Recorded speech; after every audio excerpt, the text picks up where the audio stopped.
হে ইমানদারগণ, তোমরা নিজে জাহান্নাম থেকে বাঁচো এবং তুমি তোমার আহাল পরিবারকে জাহান্নাম থেকে বাঁচাও।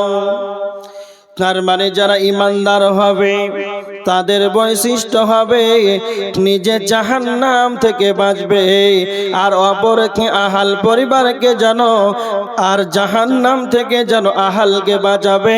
এটা হবে ইমানদারদের কাজ। এবার আমার দিকে লক্ষ্য করেন, এখন বর্তমান সময় কি দেখা যায় না? তো একজন হাজী সাহেব, একজন বার্ধক্য মানুষ যখন 50 বছরে, 40 বছরে, 45, 55 বছরে যখন উপনীত হয়, রাত্রের আরামের ঘুমকে হারাম করে যেন তাহাজ্জুদের সালাত আদায় করে গভীর রাতে। তাকে যদি বলা হয়, চাচা আপনি এত কষ্ট করে আরামের ঘুমকে লাত মেরে ঠান্ডা পানিতে উজু করে কেন আপনি তাহাজ্জুদের সালাত আদায় করেছেন?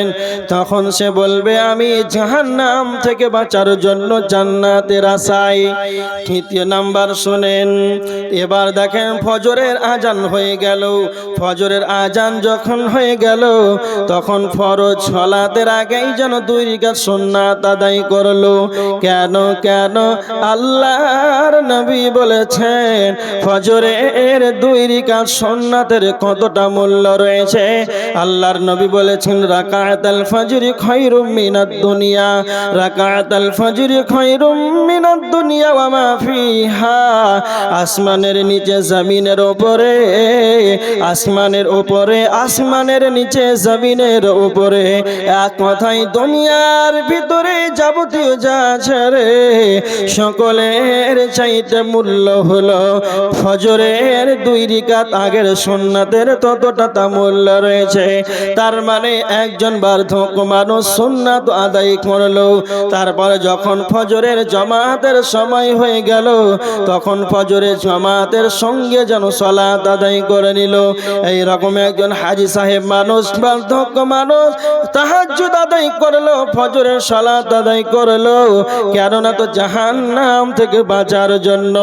যখন ওই হাজী সাহেব যখন বাড়ি যায়, বাড়ি যাওয়ার পর একবার মুখে উচ্চারণ করে বলল না, আব্দুল্লাহ তার ছেলে মেয়েকে, তার মেয়ে ছেলেদেরকে, তার আহাল পরিবারকে একবার বলল না, আব্দুল্লাহ, আব্দুল সাত্তার, আব্দুল গাফফার বেটা ওঠ, ফজর আজান হয়ে গেছে, সালাত আদায় করো। ও জরিনা, সখিনা, ফাতেমা বেগমা, আমার মেয়েরাকে, তার কন্যাদেরকে ডেকে ডেকে তাদেরকে ভালো করে সুন্দর করে ডেকে দেবে। ফজরের আজান হয়ে গেছে, বেটে উঠে যাও আর সালাত আদায় করে নাও। একজন হাজী সাহেব নিজের জন্য করলো সে জাহান্নাম থেকে বাঁচার জন্য, আর আহাল পরিবারকে যেন জাহান্নামের দিকে ঠেলে দিল। একটা কথা মনে রাখবেন, নিজে জাহান্নাম থেকে বেঁচে আর আহাল পরিবারকে জাহান্নামের দিকে ঠেলে দিয়ে এটা কোনোদিন ইমানদারের বৈশিষ্ট্য হতে পারে না। ইমানদারের আলামত হবে সে নিজে জাহান্নাম থেকে বাঁচবে এবং তার আহাল পরিবারকে জাহান্নাম থেকে বাঁচাবে। ইমানদারদের কাজ হবে সে নিজে জাহান্নাম থেকে বাঁচবে এবং তার আহাল পরিবারকে জাহান্নাম থেকে বাঁচাবে। কেন? আল্লাহ রাসূল সাল্লাল্লাহু আলাইহি ওয়াসাল্লাম বলেছেন, আলা কুল্লুকুম রাঈন ওয়া কুল্লুকুম মাসউলুন আন রাইয়াতিহি। প্রত্যেকেই নিজ নিজ দায়িত্বশীল। কাল কিয়ামতের ময়দানে আপন আপন নিজ নিজ দায়িত্ব সম্পর্কে সকলকেই যেন জিজ্ঞাসিত করা হবে। তারপরে নবীজি বলেছেন, বুখারীর হাদিস, আর রাজুলু রাঈন ফি আহলিহি ওয়া হুয়া মাসউলুন আন রাইয়াতিহি। একজন অভিভাবক পরিবারের, আপনার 5টা ছেলে আছে, 3টা মেয়ে রয়েছে হলো 8 জন, আপনার একজন স্ত্রী রয়েছে হলো 9 জন। এই আপনার 9 জন আপনার অধীনস্থ রয়েছে। এই অধীনস্থদের আপনি হলেন অভিভাবক, আপনি হলেন মালিক, আর আপনি আপনার অধীনস্থে যারা রয়েছে এই অধীনস্থদের সম্পর্কে কিয়ামতের ময়দানে আপনাকে জিজ্ঞাসিত করা হবে। আপনি সালাত আদায় করলেন আর আহালকেই যেন কথা বললেন না, সলাতের কথা বললেন না তাদেরকে। তো এইরকম ধরনের যদি স্বভাব হয়, চরিত্র হয়, তাহলে কিয়ামতের ময়দানে সন্তানদের জন্য, আহাল পরিবারের জন্য যেন আপনি পাকড়াও হয়ে যাবেন। নিজে জাহান্নাম থেকে বাঁচেন এবং আহাল পরিবারকে জাহান্নাম থেকে বাঁচান। এই জন্য আমার আল্লাহ বলেছেন, মুমিন রে, কু আনফুসাকুম ওয়া আহলিকুম নারা, নিজে জাহান্নাম থেকে বাঁচো এবং তোমার আহাল পরিবারকে জাহান্নাম থেকে বাঁচাও। যতগুলো গার্জেন আছেন, আমার সম্মুখে বসে আছেন, মা বোনেরা আছেন, আপনারা যে দায়িত্বশীল পরিবারের একজন অভিভাবক, আপনার যে সন্তান আছে, মাগরিব কোথায়, ফজর কোথায়, কোথায় গেল কোনো খবর নাই। একটা ছেলেকে যে মা দুপুরে ভাত দিবে, রান্না করে তরকারি কেটে কষ্ট করে জোগাড় করে খাবার দিবে, স্কুল থেকে আসার পর খাওয়ার দাওয়াটা যতটুকু অপরিহার্য দরকার, তার আগের দরকার হলো 12:30টায় ছুটিতে এলে বা 12টায়, প্রত্যেক দিন তো তুমি 12:30টায় আসো, আজকে 1টা 2টা 3টা বেজে গেল, ছিলে কোথায়? কোনোদিন খবর নিয়েছেন? ফজর কোনোদিন উঠিয়েছেন? নিজের ছেলে মেয়েদের আহাল পরিবারের দায়িত্ব হিসাবে আপনি কি তাদের কর্তব্য পালন করছেন? না হলে এইরকম যদি আপনার স্বভাব হয়ে থাকে, নিজে ইবাদত করছেন ঠিক আছে, আহাল পরিবারের কোনো খবর নাই, তাহলে তো আপনার ভেজাল। যারা আছেন আজ থেকেই নিয়ত করেন, ছেলে মেয়েদেরকে সালাতের কথা বলবেন, চাপ দিয়ে বলবেন সালাত আদায় করবে না মানে করতেই হবে, আপনি দায়িত্বশীল, আপনাকে করাতে হবে। এবার দেখেন, তাহলে ইমানদারের বৈশিষ্ট্য পাওয়া গেল, সে নিজে জাহান্নাম থেকে বাঁচবে এবং তার আহাল পরিবারকে জাহান্নাম থেকে বাঁচাবে। এবার দেখেন আর একটা কি বৈশিষ্ট্য, ইমানদার যারা হবে, একটা হাদিস শুনেন, ইবনে মাজাহ শরীফের হাদিস নাম্বার 4259 নাম্বার হাদিস। আল্লাহর নবীর কাছে এক সাহাবী আনসারীদের এক ব্যক্তি এসে নবীজিকে প্রশ্ন করলেন, আল্লাহর নবী আপনি বলেন সব চাইতে বুদ্ধিমান মুমিনকে, সব চাইতে চালাক ইমানদারকে? তখন আল্লাহর নবী বললেন, আকসারুহুম লিল মাউতি যিকরা, যেই ব্যক্তি বেশি বেশি বেশি করে মওতটাকে স্মরণ করবে, সেই ব্যক্তি হলো সব চাইতে চালাক। এবার আপনি দেখেন, আপনার নিজের দিকে আপনার বিবেকে ভাবেন, 24টা ঘন্টা গেল, একটা দিন গেল, 7 দিন একটা সপ্তাহ হলো, 30 দিন একটা মাস গেল, 12 মাসে একটা বছর গেল, এই করে করে করে আমার 30, 50, 40, 60 বছরের জীবনটাকে যেন আমি অতিবাহিত করে দিলাম। তা আমি কতক্ষণ যেন মরণটাকে স্মরণ করি? একটা কথা মনে রাখবেন, যদি কালে আপনি বেশি বেশি করে মওতটাকে স্মরণ করেন তাহলে কি লাভ হবে? আর একটা হাদিস শুনেন, তিরমিজি শরীফের 2307 নম্বর হাদিস।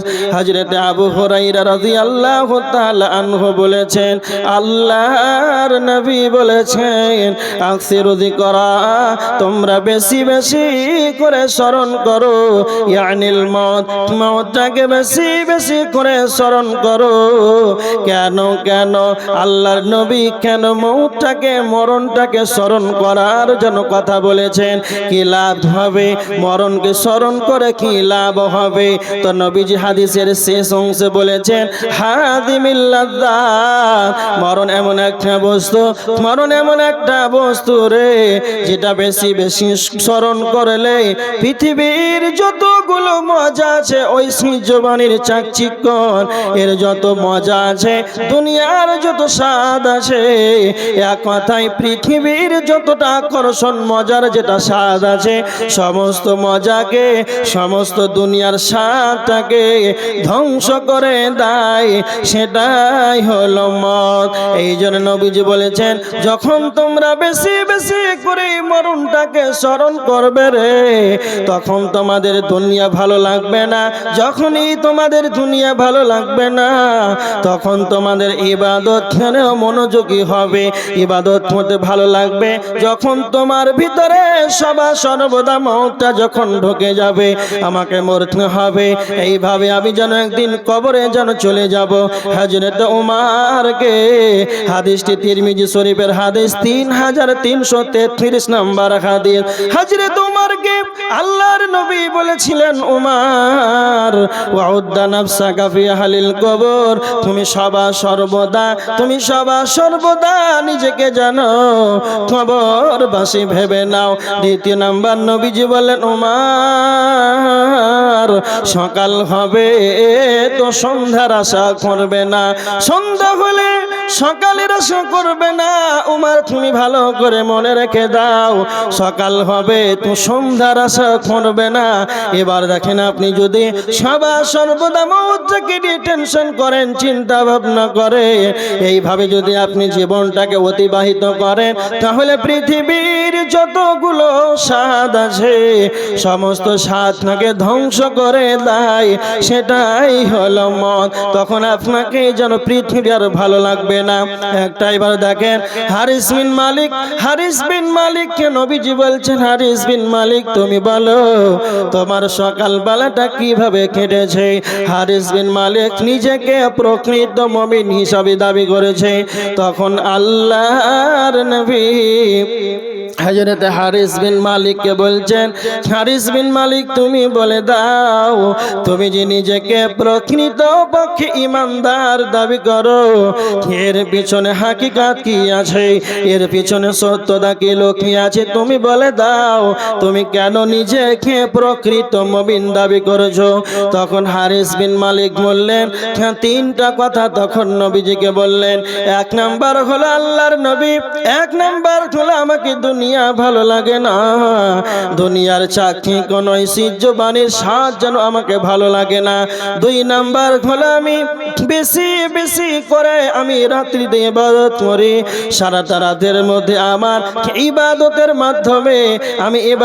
মাধ্যমে রাত্রিটাকে যেন অতিবাহিত করে দিই। তিন নাম্বার হলো আমি বেশি করে নফল সিয়াম পালন করি, আর সিয়াম পালন করাকালে দিনের বেলাতে যেন আমি পিপাসার্থ অবস্থায় কাটাই। এই কারণে যেন আমি নিজেকে ঈমানদার দাবি করেছি। আর একটা হাদিস শুনে নেন, আল্লাহর নবী সাহাবীদেরকে বলেছে, একদিন বলছেন, ও সাহাবীরা তোমরা শুনে রেখে দাও, এমন একটা দামি জান্নাত রয়েছে, এমন একটা সুন্দর দামি জান্নাত রয়েছে, যার বাহির থেকে ভিতর দেখা যায়, আর যার ভিতর থেকে যেন বাহিরে দেখা যায়, যার ভিতর থেকে বাহিরে দেখা যায়, যার বাহির থেকে ভিতরে দেখা যায়, এত সুন্দর জান্নাত রয়েছে। সাহাবীরা বলেছিলেন, আল্লাহর নবী এত সুন্দর দামি জান্নাতের ভিতরে কি আমল করলে যাওয়া যাবে? কি এমন আমল রয়েছে যে সেই আমলগুলো করলে এত সুন্দর দামি জান্নাত পাওয়া যাবে? আল্লাহর নবী তিনটা কথা বলেছিলেন, লিমান আতাবাল কালাম ওয়া আদামাস সিয়াম ওয়া সাল্লা বিল লাইলি ওয়ান নাস নিয়াম। এক নাম্বার হলো নবীজি বলেছিলেন, আল্লাহর নবী বলেছেন, লিমান আতাবাল কালাম, যার মুখের ভাষা ভালো, যার মুখের ভাষা ভালো হবে সেই ব্যক্তি এত সুন্দর দামি জান্নাতে যাবে। দ্বিতীয় নাম্বার আল্লাহর নবী বলেছিলেন, ওয়া আদামাস সিয়াম, যারা বেশি বেশি করে সিয়াম পালন করবে রে, তার মানে ফরজ সিয়াম ব্যতীত অন্যান্য মাসে নফল সিয়াম গুলো বেশি বেশি করে পালন করবে। তার মানে এখন চলছে শাবান মাস, এই শাবান মাসে নবীজি বেশি বেশি করে সিয়াম পালন করেছিলেন। হযরত আয়েশা রাদিয়াল্লাহু তাআলা আনহা বলেছেন, আল্লাহর নবী যখন শাবান মাসে সিয়াম পালন করতেন, তো আমার কাজা সিয়াম গুলোকে অন্যান্য মাসে যেগুলো আমি আদায় করতে পারতাম না নবীজির খিদমতে থাকাকালীন, তো নবীজি যখন শাবান মাসে টানা সিয়াম পালন করতেন তখন আমার কাজা সিয়ামগুলো যেন পালন করতাম। তার মানে নফল সিয়াম বেশি বেশি করে নবীজি অন্যান্য মাসে যেইগুলো সিয়াম পালন করেছিলেন, এইভাবে যারাই বেশি করে সিয়াম পালন করবে রে তারা এত সুন্দর দামি জান্নাতের ভিতরে যাবে। এত সুন্দর দামি জান্নাতের ভিতরে যাবে কে? না তো যেই ব্যক্তি নফল সিয়াম পালন করবে। আজকে বর্তমান যেই মাসটি আমাদের কাছ থেকে অতিবাহিত হচ্ছে সেই মাসটি হচ্ছে শাবান মাস। আর কয়দিন হাতে গোনা কয়দিন পরে আমাদের কাছে আছে রমজান মাস।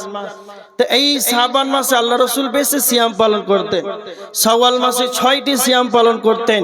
তার মানে ঈদুল আজহা যে ঈদ কুরবানি হয় টানা একবারে 10 দিন এই মাসে সিয়াম পালন করতেন।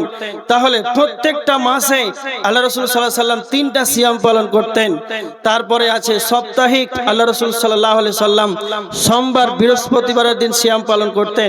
এই যে বেশি বেশি নফল সিয়াম এইগুলো পালন আমাদেরকে করতে হবে।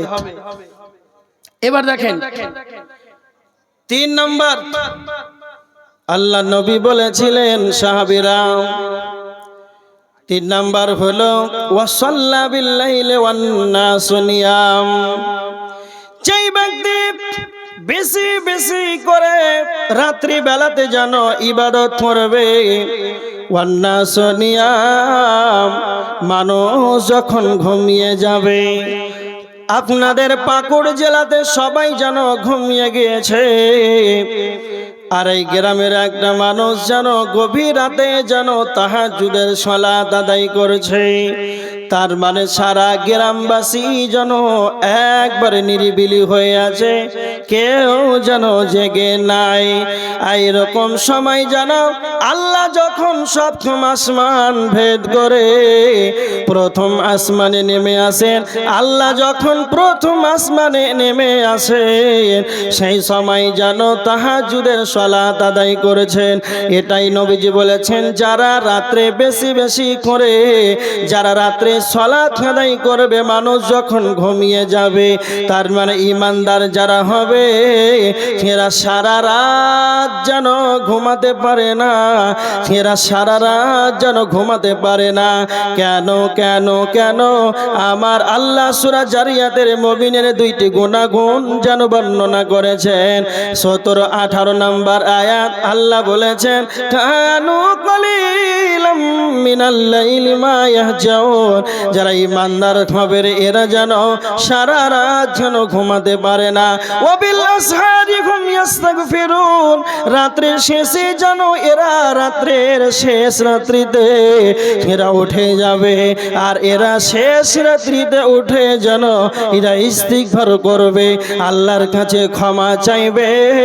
প্রত্যেকটা মানুষ আদম সন্তান যেন পাপের সঙ্গে জড়িত, আর যখন একটা ঈমানদারের দ্বারাতে ছোট ছোট যেন পাপ হয়ে যেতে পারে, যখনই মুমিনের পাপ হয়ে যাবে মুমিন তখন যেন স্থির থাকতে পারে না। একটা কথা মনে রাখবেন, সাহাবীদের যখনই কোনো রকমের পাপ হয়েছে, পাপ করার পর যেন স্থির থাকতেন না, মনটা যেন চঞ্চলময় হয়ে যেত।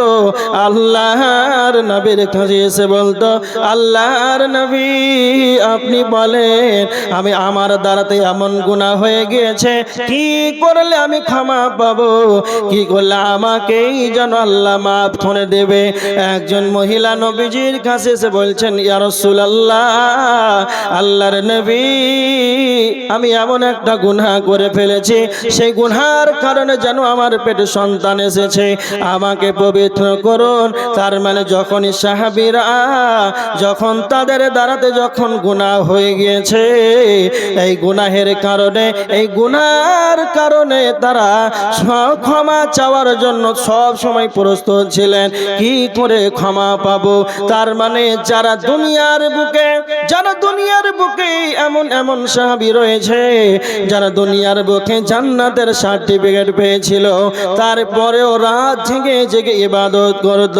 আল্লাহর নবী বিশ্ব নবী মুহাম্মদুর রাসূলুল্লাহ সাল্লাল্লাহু আলাইহি ওয়াসাল্লাম এমন একজন ব্যক্তি যার সামনে ডানে পিছনে যেন তার কোনো রকম গুনাহ ছিল না, তিনি ছিলেন নিষ্পাপ। জান্নাতের ভিতরে যিনি সর্বপ্রথম তিনি জান্নাতে যাবেন এমন একজন ব্যক্তি রাত জেগে জেগে যেন সালাত আদায় করতেন, নবীজির পা যেন ফুলে যেত। আজকে আমরা সমাজের মানুষ, আমরা এমন একজন সমাজের মানুষ যার ডানে বামে পিছনে সামনে সবা সর্বদা হাটে ঘাটে মাঠে ময়দানে এয়ারপোর্ট স্টেশনে যেখানে সেখানে চলাফেরা লেনদেন ক্ষেত খামার অফিস আদালতে যেন আমাদের পাপ। আজকে আমরা একবারও যেন ইস্তিগফার করার জন্য ক্ষমা আল্লাহর কাছে চাই না। সারা রাত যেন বিবির ভরে আরামে যেন ঘুমিয়ে ঘুমিয়ে কাটিয়ে দিই, এটা মুমিনের কোনোদিন বৈশিষ্ট্য হতে পারে না। মুমিন তারাই হবে রে, এরা শেষ রাত্রিতে এসে মসজিদ হোক কিংবা বাড়িতে হোক এরা আরামের ঘুমকে হারাম করে আল্লাহর দরবারে ইস্তিগফার করবে। তার মানে মুমিনের বৈশিষ্ট্য পাওয়া গেল যে ইমানদার হবে, সে নিজে জাহান্নাম থেকে বাঁচবে এবং তার আহাল পরিবারকে জাহান্নাম থেকে বাঁচাবে। মুমিন যে হবে সব চাইতে চালাক, সব চাইতে বুদ্ধিমান মুমিন সেই যেই ব্যক্তি সবা সর্বদা সব সময় যেন মৌতকে নিয়ে চিন্তা ভাবনা করবে। আর কি করবে না, তো সব চাইতে চালাক ইমানদার যে হবে পৃথিবীর বুকে জীবদ্দশায় বেঁচে থাকাকালীন আখেরাতের জন্য অগ্রিম আমলগুলোকে রেডি করে নেবে, এই হচ্ছে সব চাইতে চালাক ইমানদার। তারপরে বললাম মরণকে স্মরণ করবে, রাত জেগে জেগে ইবাদত করবে, সব চাইতে দামি জান্নাতে যাবে। যখন মুমিনের দাঁড়াতে পাপ হয়ে যাবে সে স্থির থাকতে পারে না, সে চঞ্চলময় ভারাক্রান্ত হয়ে পড়বে, ইস্তিগফার করবে, আল্লাহর কাছে ক্ষমা চাইবে। কি ক্ষমা, কি এমন পাপ করেছি আল্লাহ আমাকে ক্ষমা করুন, আমার দ্বারাতে গুনাহ হয়েছে। আল্লাহ রাসূল সাল্লাল্লাহু আলাইহি ওয়াসাল্লাম বলেছেন প্রত্যেকটা আদম সন্তানই পাপী, আমি আপনি পাপ করব এটা তো স্বাভাবিক। যদি কালে আমি আপনি পাপ না করতাম তাহলে আল্লাহ আমাদেরকে দুনিয়াতে ধ্বংস করে দিতেন, অন্য আল্লাহ জাতি সৃষ্টি করতেন যারা পাপ করত। তার মানে আদম সন্তান পাপ করবে এটা স্বাভাবিক, কিন্তু সবচাইতে উত্তম পাপী কে? মিশকাত শরীফের হাদিস, ওয়া খায়রুল খাত্তাইনা তাওয়াবুন, যেই ব্যক্তি ক্ষমা চাইবে পাপ করার পর ইস্তিগফার করবে, তওবা করবে, সেই ব্যক্তি হচ্ছে সবচাইতে উত্তম পাপী। এই জন্য আমাদেরকে মনে রাখতে হবে আমাদের দ্বারাতে গুনাহ হবে, এই জন্য আমাদেরকে সবা সর্বদা ক্ষমা চাইতে হবে। আল্লাহ রাসূল সাল্লাল্লাহু আলাইহি ওয়াসাল্লাম তিনি 100 বারের অধিক, 70 বারের অধিক, 100 বারের অধিক আল্লাহর কাছে ইস্তিগফার করতেন, ক্ষমা চাইতেন। আজকে আমরা কয়জন একবারও চিন্তা ভাবনা করি না যে আমাদের দ্বারা পাপ হচ্ছে, এটা ভাবি না, নিজেকে একবারই ভাবি না। এবার দেখেন ঈমানদার হতে গেলে আর কি লাগবে না, তো আল্লাহ রাসূল সাল্লাল্লাহু আলাইহি ওয়াসাল্লাম বলেছেন, বুখারীর হাদিস 15 নম্বর হাদিস, লা ইউমিনু আহাদুকুম হাত্তা আকুনা হাব্বা ইলাইহি মিন ওয়ালিদিহি ওয়া ওয়ালাদিহি ওয়ান নাসি আজমাইন। আল্লাহর নবী বলেছেন সেই ব্যক্তি ততক্ষণ পর্যন্ত ঈমানদার হতে পারে না যতক্ষণ না তার সন্তান এবং তার আব্বা তার পিতা সন্তানের চাইতে ওয়ান্নাসি আজমাইন, এমনকি তার যতগুলো আত্মীয়তার বন্ধন আছে রে, যতগুলো তার আত্মীয়তা আছে সবার চাইতে নবীজিকে সব চাইতে বেশি ভালোবাসবে, সেই ব্যক্তি হলো সব চাইতে, সেই ব্যক্তি হবে ঈমানদার। নচেত নবীজিকে যদি আপনি কম ভালোবাসেন, আহাল পরিবারকে যদি বেশি ভালোবাসেন, এটা কোনোদিন যেন মুমিনের বৈশিষ্ট্য হতে পারে না। একটি হাদিস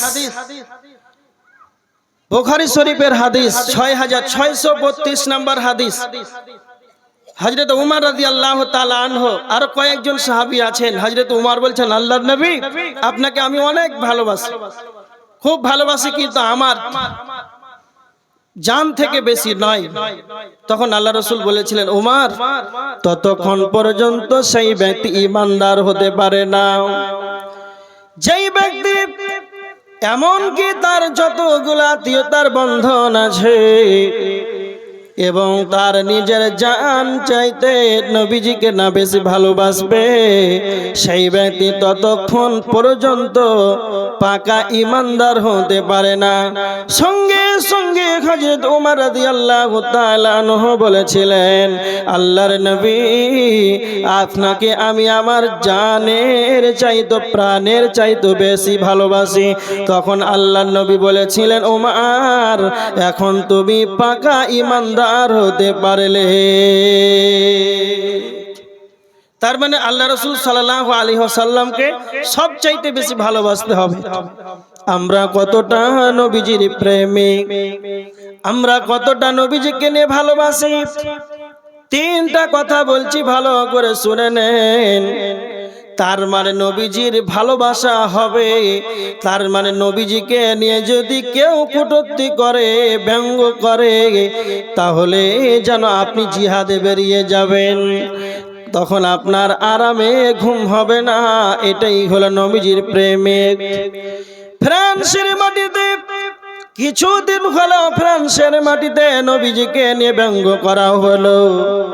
2 নাম্বার, ভারতের মাটিতে একজন মহিলা, তার নাম নূপুর শর্মা, নবীজির ব্যাপারে হযরতে আয়েশা রাদিয়াল্লাহু তাআলা আনহা এর ব্যাপারে যে কুরুচিকর মন্তব্য করলো।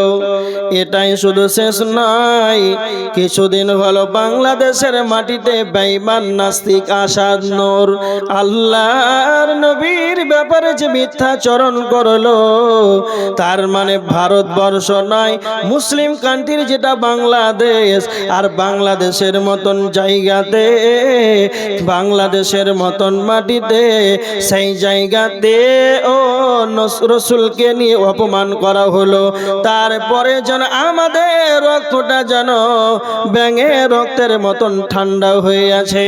তার মানে একটা কথা মনে রাখবেন, আল্লাহর নবীকে নিয়ে ব্যঙ্গ করা হবে আর আপনার রক্তটা ব্যাঙের মতন ঠান্ডা হয়ে থাকবে, চুপচাপ বসে থাকবেন, এটা কোনোদিন যেন মুমিনের বৈশিষ্ট্য হতে পারে না। আল্লাহ রাসূল সাল্লাল্লাহু আলাইহি ওয়াসাল্লামকে যদি আপনি প্রকৃত পক্ষে ভালোবাসেন, তাহলে আপনার ব্যথা বেদনা, মনটা ভারাক্রান্ত আসবেই। আপনার সমর্থক অনুযায়ী আপনি তার চেষ্টা করবেন। কি করা যায়? আমরা রাসূলকে কতটা ভালোবাসি, আল্লাহর নবীকে কতটা ভালোবাসি, মুসলমান হয়ে যখন তার ছেলে হলো, আব্বার কতটা আনন্দ, আমার ছেলে হয়েছে।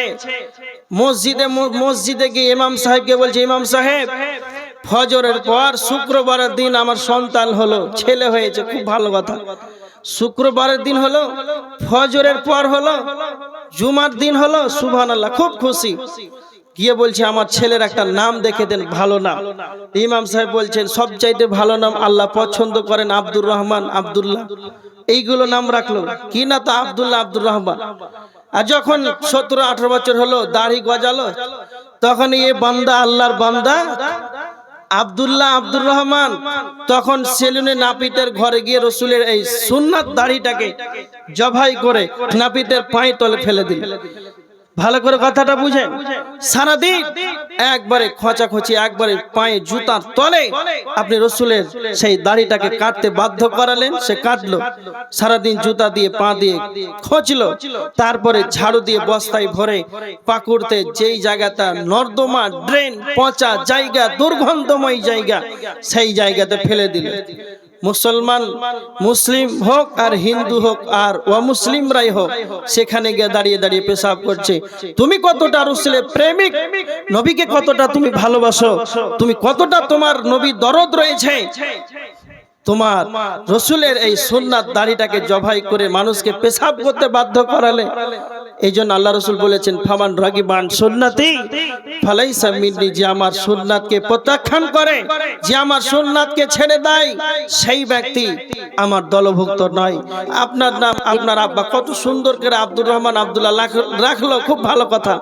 আল্লাহর বান্দা হয়ে, রাসূলের উম্মত হয়ে, রাসূলের যে দাড়ির সুন্নাতটাকে কি করে আপনি মানুষকে পেশাব করতে বাধ্য করালেন? করালেন, তুমি কতটা রসুলের প্রেমিক, তাহলে আপনি কতটা ঈমানদার আপনি নিজে বুঝতে পারছেন, আর বুঝাবার দরকার নাই।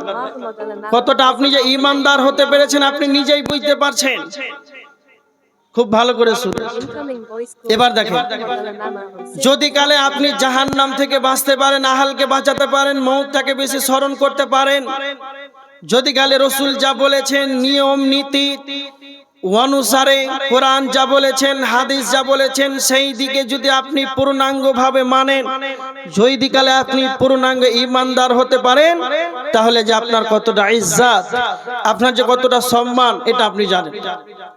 আমরা নিজে নিজে শুধু ঈমানদার দাবি করি, কিন্তু কথা মনে রাখবেন, আল্লাহ যাদেরকে ঈমানদার বলবেন তারাই হবে প্রকৃতপক্ষে ঈমানদার। আল্লাহ সূরা আনফালের ভিতরে 5টা গুণাগুণ মুমিনের জন্য বর্ণনা করেছেন। যাদের ভিতরে 5টি গুণ যাদের ভিতরে থাকবে রে, যেন তারা প্রকৃতপক্ষেই যেন ঈমানদার হয়ে যাবে। প্রথম নাম্বার হলো ইন্নামাল মুমিনুনা আল্লাযীনা ইযা যুকিরাল্লাহু ওয়াজিলাত কুলুবুহুম। মুমিন তারা হবে যখন আল্লাহর আলোচনা করা হবে তখন তাদের দিল যেন কম্পিত হবে, হাতের লোমগুলো যেন খাড়া হয়ে যাবে। যখন কোরআন হাদিসের আলোচনা হবে তখন তার দিলটা যেন নরম হয়ে যাবে, মনটা যেন ভারাক্রান্ত হয়ে যাবে, তার দিলটা যেন গলে যাবে। এটা আল্লাহ বলেছেন। কেন? যখন আল্লাহর নবী মদিনাতে মসজিদে যখন সালাত আদায় করাতেন, নবীজির পিছনে এমন লোক ছিল তারা আল্লাহর আলোচনা শুনতো, জুমার খুতবা শুনতো, তারপরেও তাদের কিছু সংখ্যক লোক ছিল তাদের অন্তরটা পশ্চিম কালো, কোনোদিন যেন গলে নাই, তাদের অন্তরটা নরম হয় নাই। এই কারণে পবিত্র কোরআনের আয়াত নাজিল হয়ে গেল, যারা ঈমানদার হবে রে তাদের আল্লাহর আলোচনা শুনে তাদের দিলটা গলে যাবে। আল্লাহর ভয়ে দিল কাঁপবে। আজকে বর্তমান সময়ে দিল কাঁপে না। মসজিদের ভিতরে জুমার খুতবা চলছে, একবারে 32টা দাঁত সাদা সাদা দেখা যাচ্ছে, এরকমও মাল আছে মসজিদের ভিতরে। কোরআন হাদিসের আলোচনা চলছে, মেলাতে আড্ডা পিটছে, এখনো বর্তমান চলছে। তার মানে আল্লাহর আলোচনা শুনে এদের দিল তো দূরের কথা, গলা তো দূরের কথা, মনটা নরম হওয়া তো দূরের কথা, এরা হাস্য রহস্য মনে করে, নিজেকে সে মানুষ মনে করে। অনেক মসজিদে দেখি খুতবা চলাকালীন কথা বলছে হাসছে, দাঁত দেখা যাচ্ছে, অসম্ভব ব্যাপার। এটা মসজিদ, জুমার ঘর, আল্লাহর ঘর, জুমা চলছে, সেই জায়গাতে কথা বললে কি অবস্থা?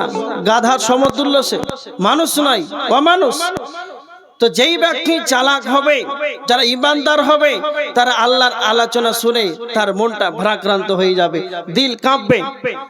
সাহাবীরা কেঁদেছেন, আল্লাহ রাসূল সাল্লাল্লাহু আলাইহি ওয়াসাল্লাম কথা বলতেন তো তাদের মনটা নরম হয়ে যেত, কোরআন হাদিসের কথা বলতেন তাদের নরম হয়ে যেত। একটা কথা শুনে, তিরমিজি শরীফের একটা হাদিস রয়েছে, আল্লাহ রাসূল সাল্লাল্লাহু আলাইহি ওয়াসাল্লাম বলেছেন, 2312 নম্বর হাদিস, আল্লাহ রাসূল বলছেন, লাউ তা'লামুনা মা আ'লাম, আমি যা জানি তোমরা যদি তা জানতে,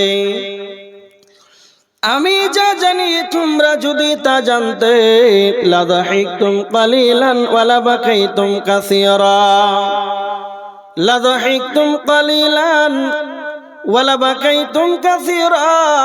নবীজি বলেছেন, আমি যা জানি তোমরা যদি তা জানতে, কম কম হাসতে, ওয়া লাবাকাইতুম কাসীরা, আর বেশি বেশি করে কাঁদতে।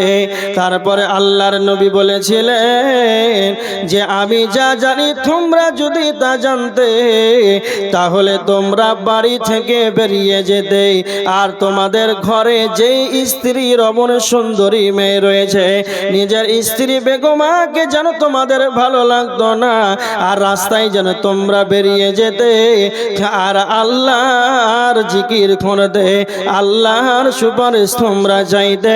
তার মানে আমি যা জানি তোমরা তা জানো না। তার মানে আমরা আজকে হাস্যকর করে হেসে হেসে আমরা জীবনটাকে যেন অতিবাহিত করে দিই। আমরা জীবনটাকে হেসে হেসে কৌতুক করে সারা জীবনটাকে কাটিয়ে অতিবাহিত করে দিই। কাঁদার সময় হলো না। আব্দুল সাত্তার কাঁদছে। আব্দুল সাত্তার ব্যবসায়ী, কোটি কোটি টাকার ব্যবসা, পাটের ব্যবসা, ভুট্টার ব্যবসা। আব্দুল সাত্তার কাঁদছেন কেন জি? তাহলে এক গাড়ি পাট পাঠাচ্ছিলাম আড়তে, যেতে যেতে কে বিড়ি খাচ্ছিল, দেশালের কাঠি লেগে পুড়ে ছায়। ওই জন্য আব্দুল সাত্তার কাঁদছে। সখিনা খাতুন কাঁদছে ঘরে বসে বসে। জরিনা খাতুন জিজ্ঞাসা করছে, সখিনা খাতুন কাঁদছিস কেন রে? 8 দিন হলো স্বামী মারা গিয়েছে। তাহলে পৃথিবীর বুকে মানুষ বিভিন্ন কারণে মানুষ কাঁদে, কিন্তু একজন মানুষ দেখেন যে মসজিদে হু হু করে চোখের পানিতে অঝর নয়ন কাঁদছে। হাজী আব্দুল সাত্তার কাঁদছেন কেন জি? আল্লাহর ভয়ে কাছে, লোকের অভাব হয়ে গেছে, কোনো টেনশনই নাই। একটা হাদিস আল্লাহ রাসূল সাল্লাল্লাহু আলাইহি ওয়াসাল্লাম বলেছেন, তিরমিজি শরীফের হাদিস 2305 নম্বর হাদিস। আল্লাহ রাসূল বলেছেন, ফা ইন্না কাসরাতায যাহিক, তোমরা বেশি বেশি করে হাসবে না। ওয়ালা তুকসিরুয যাহিক ফা ইন্না কাসরাতায যাহিক তুমিতুল কলব। আল্লাহ রাসূল বলেছেন, তোমরা বেশি অধিক মাত্রায় তোমরা হাসবে না। কেন? কেউ যদি বেশি বেশি করে হাসে তাহলে তার তুমিতুল কলব, তার অন্তরটা মারা যায়। এই কারণে আমার সর্বশেষ অনুরোধ হবে, জীবন যাপন করেন যেইভাবে নিয়ম নীতি আছে, কোরআন হাদিস যা বলেছেন সেই রকম ভাবে আমাদেরকে কোরআন হাদিস ডানে টানবে তো ডানে যেতে হবে, বামে টানবে তো বামে যেতে হবে। এই রকম ভাবে আমাদেরকে দুনিয়ার জীবনটাকে অতিবাহিত করতে হবে। কম কম হাসতে হবে, বেশি বেশি কাঁদতে হবে। বেশি হাসলে অন্তরটা মরে যায়। আল্লাহ যেন আমাদেরকে বুঝার তৌফিক দান করুক, আল্লাহুম্মা আমিন। আমাদের প্রধান না, তার আগে দ্বিতীয় বক্তা চলে এসেছেন আব্দুল শুকুর ভোজপুরি পূর্ণিয়া থেকে। ওনার জন্য আমরা যারা আকাঙ্ক্ষিত হয়ে আছি, আল্লাহ যেন আমাদেরকে সকলকেই ওনার শেষ পর্যন্ত আলোচনা শোনার। তারপরে একজন আমাদের প্রধান আকাঙ্ক্ষিত বক্তা আছেন, সবাই শ্রবণ করে যাবেন। আল্লাহ যেন আমাদেরকে শেষ পর্যন্ত ধৈর্য ধারণ করার তৌফিক দান করুক, আল্লাহুম্মা আমিন। যারা অসুস্থ আল্লাহ তুমি তাদেরকে আরোগ্য দান করো, আল্লাহুম্মা আমিন। এখান থেকে আমার আলোচনা ইতি করছি। ওয়া মা আলাইনা ইল্লাল বালাগ। আসসালামু আলাইকুম ওয়া রাহমাতুল্লাহি ওয়া বারাকাতুহু।